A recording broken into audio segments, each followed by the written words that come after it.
Oh, mwambie boyfriend wako, mwambie girlfriend wako, maisha ni magumu na ajira ni ngumu. Aje kwenye YouTube, search hiki kitu kinaitwa Design by Canva.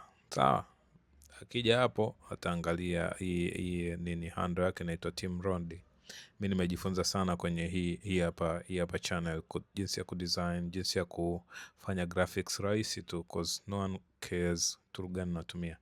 Ukija hapa utaangalia hapa kuna videos, kuna courses na kuna video zaidi ya 1,000. Zipo nyingi sana. So kwa kwanzia anzia kwenye hizo courses. So hizi courses zitakuelekeza jinsi gani ya kufanya kitu kimoja baada ya kingine. Unaweza kuanza na hii Canva Essentials kwa kuanzia, then utakuja utajifunza principles of design, then utajifunza fundamentals.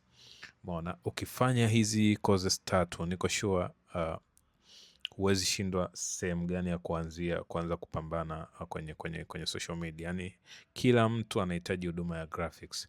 Kwa hiyo ukishajifunza hivi hapa, unachokifanya kwenye social media yako, unaanza kurecreate, tengeneza videos za kutosha za kuangalia designs kadhaa zilivyo, alafu wewe unaenda kurecreate hizo designs, kwamba okay, nimeiona hii design iko hivi, alafu mimi nataka ni redesign hivi. Utaangalia hata kwenye social media labda za watu maarufu.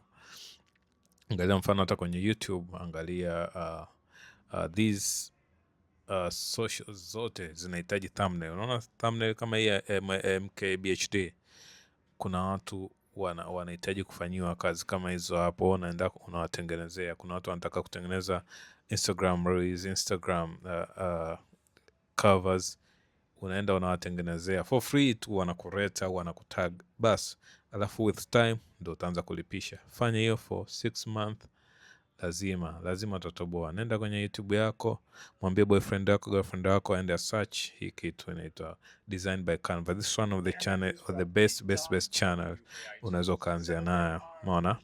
So cheers guys.